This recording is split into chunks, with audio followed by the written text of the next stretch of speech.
Okay. Okay, so Case is all clean. that's the new Hole's plugged. plug. Now, what was your question? Oh yeah, so why did we plug that? Because it leaks oil. Yeah. But what was the original purpose of it? Obviously, you wanted oil in there. Back in the old days, History. which would be 1952, or maybe 57, one of those 2 years. 57. Yeah, but I forget what year they did this. Let's see, somewhere back in that time frame.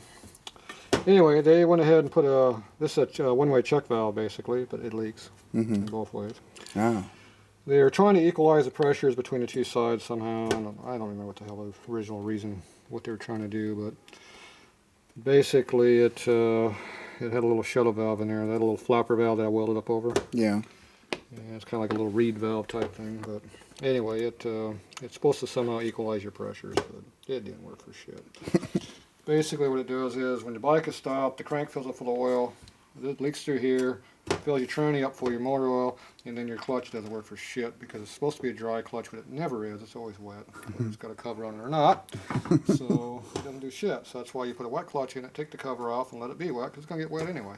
At least it's got clean oil in it all the time instead of gooey, crappy, wet gummy oil from being burnt. So if you plug that hole up, it doesn't transfer any oil. So your motor oil stays to be motor oil, and the tranny oil, you put a tranny oil in, it's a lot thinner, and it'll make more power and clutch work better. Cool. They're not the same oils. And originally they had the same thing on both sides, it was oil, motor oil. Nowadays we run different oils. So they finally eliminated it in '77. They finally figured out they didn't need it. Only took them a couple years.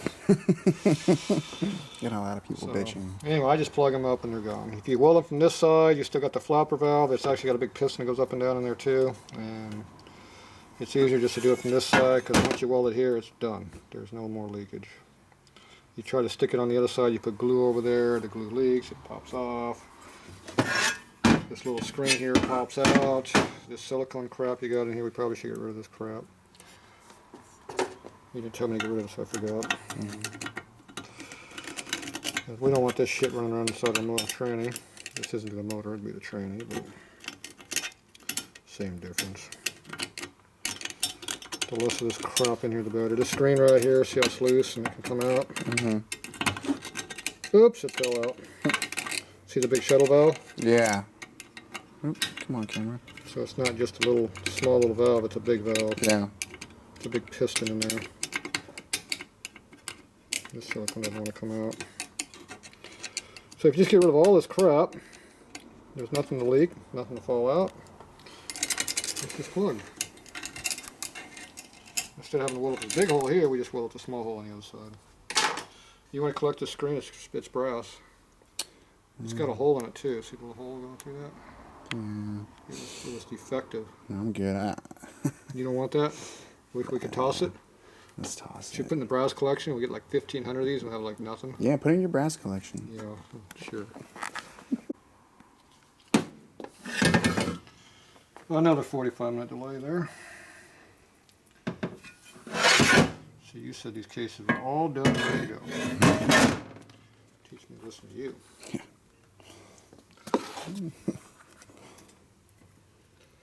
Oh, well, they were dirty anyway. They need to be clean again. We're going to clean them like 20 times. So. What's one more? You're right. Alright. You watching me? Yeah. Good. Over here. Get out of the way if you can watch. Okay, you got to make sure the rods go in the rod hole and not both on one side. No, it's not that kind of motor. No, that doesn't work. You can do that. Where's your other bearing at? Oh, I forgot I marked this. It's a good thing I saw that. See, I marked it to be the out one. I didn't even notice when I put it together. See, I would have saw the red, I would have known. This bearing's more used than the other bearing. So if you put the lubricant right there, when you rotate it like that, it lubricates the rollers. Look at the rollers are getting oily. Yeah. Amazing how that works, huh? I already put the spacer in there. Now that's the spacer that was in there. So we'll find out if we're going to use that or not. First you got to put together before you find out.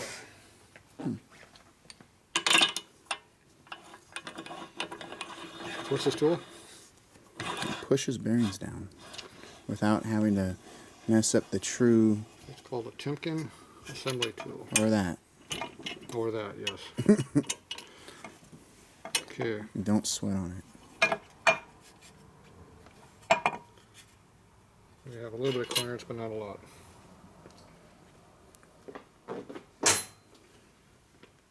All right. Hey, look at the rods going all the way around.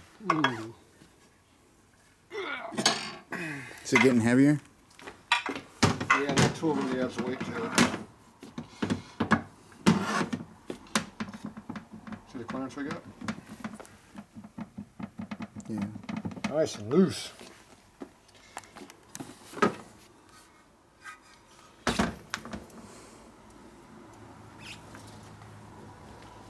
We never did look at these bearings real close. Make sure there's no damage on them.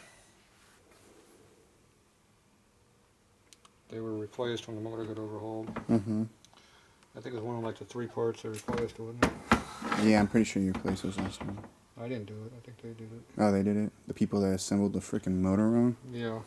They don't know how to put a transmission together? Ruined brand new parts? Those people? Well, the half that was new is one they were destroyed. The used parts were still good. Yeah, those people. I would love to know what shop that was.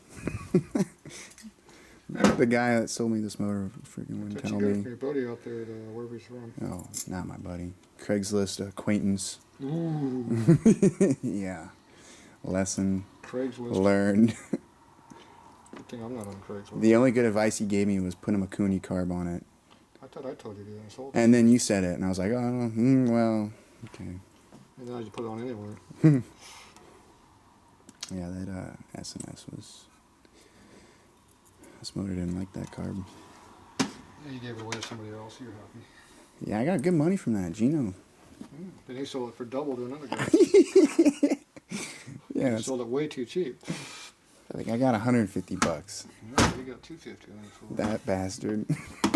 Is that why when he made those parts for me, he was like, no, don't worry about it. Don't worry about it. I'll give you some money. He's like, no, don't worry about it. It all makes sense now. Yeah, it came back. So he's a nice guy. That's why he did it. Yeah, Gino's cool.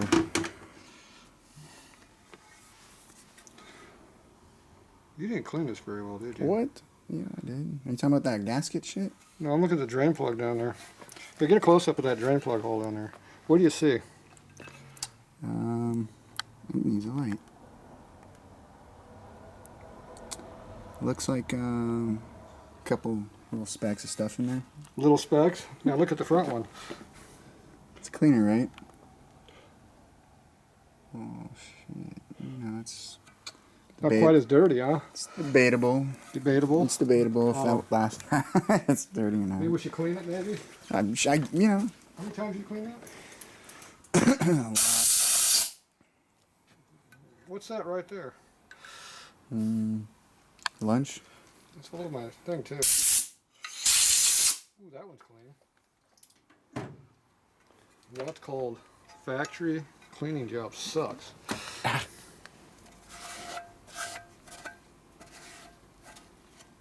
Well, at least we know it doesn't have any dirt or crud in there now. Yeah, you just cleaned out like years and 2 years of ounces. collection. Wow. I was saving that. See that posterity? Now look at that drain plug. You can actually see the bottom of the hole now. Oh, that's Look what it's at supposed to that. look like, right? Yeah. Oh, okay. Yeah, it's supposed to look like that the first time you cleaned it. The first 10 times I cleaned this. Yeah. First 10 times. Wow. Yeah, I gotta keep an eye on you. Alright, let's see if this thing actually bolts together here and what it feels like assembled. For some reason, your motor does not want to assemble. I'm not sure why. Definitely does not want to assemble.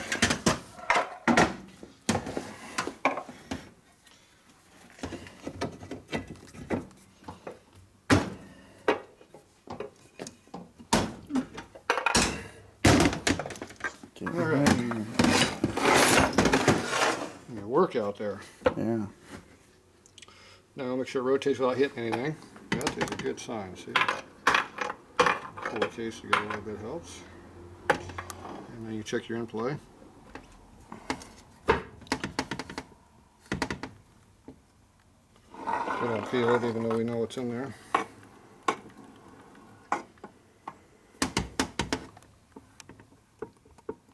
Actually, the flywheel's moving. You can hear it a little. See them up here? Good. You have to rotate the crank because it locks up on you. Ready? Yeah. Mm-hmm. That's your in play. You notice how your flywheels wobble when you go around like that? You think they would be bent, wouldn't you? But we don't care what the flywheel's doing as long as the shaft is going true. If you look over here at the shaft, see it's going true. True. The oil makes it look bad though. Get my finger in the hole here. There we go. See how it's kind nice and true? Mm-hmm. Don't wobble. That's a good sign. Alright, so now we go ahead and goop this thing all up. Put it together. Plop our tool off. Makes it easier to work.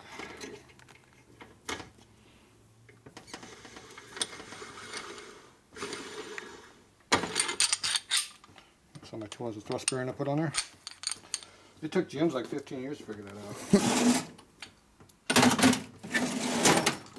Took me about 2 seconds. This is stupid, brass washer.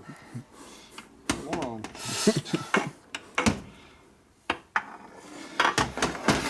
Alright, so now you take all that apart again. You know why? You gotta check something. There's no motor mount. Oh yeah. And there's no goop. And there's no goop. Okay. Remember, one of the reasons we took it apart was it was leaking really bad. Remember that? Yes. And those oversized piston rings had something to do with it too, man. And that lack of ring seal and too much oil in the motor and the oil tank and about 15 other little things. Yeah, that was it. Goop. Here, if you know what kind of goop it is on the label, you figure it out. Okay, where's all your bolts? Hopefully they're up here. Okay, once you shut the camera down, go find your motor.